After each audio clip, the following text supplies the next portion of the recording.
Hey there, tech enthusiasts. Welcome back to our Google Workspace series.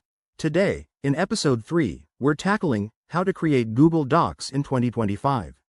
Whether you're a student cramming for assignments, a professional drafting reports, or just someone organizing your thoughts, Google Docs is your go-to tool for seamless, collaborative document creation. It's gotten even smarter with 2025 updates, like enhanced AI suggestions and better integration with other apps.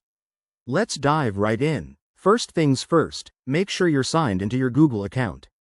Head over to docs.google.com or open Google Drive from your browser. If you're new, just go to google.com and sign in with your Gmail or Workspace email.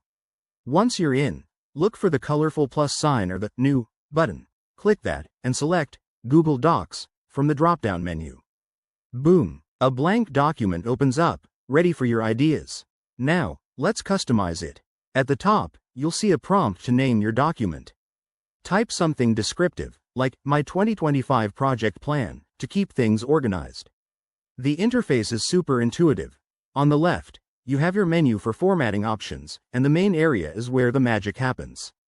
Start typing away. With 2025's updates, you can use the built-in AI to suggest improvements, like grammar fixes or even outline structures. Just highlight your text and check the Tools menu.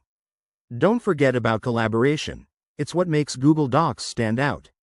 Click the Share button in the top right corner, enter email addresses, and set permissions like Can Edit or Can Comment. This way, your team can work in real time, no matter where they are. And the best part? Everything auto-saves, so you won't lose your work. A quick tip: explore templates. In the New menu, you'll find pre-made templates for resumes, essays, or business proposals. They save you tons of time. Once you're done, you can download your doc as a PDF, Word file, or even export to other formats. There you have it. Creating a Google Doc in 2025 is straightforward and powerful. Give it a try today and boost your productivity. If you found this helpful, hit that like button, subscribe for more tips, and drop a comment below. What's your favorite Google Docs feature? Thanks for watching, and see you in the next video.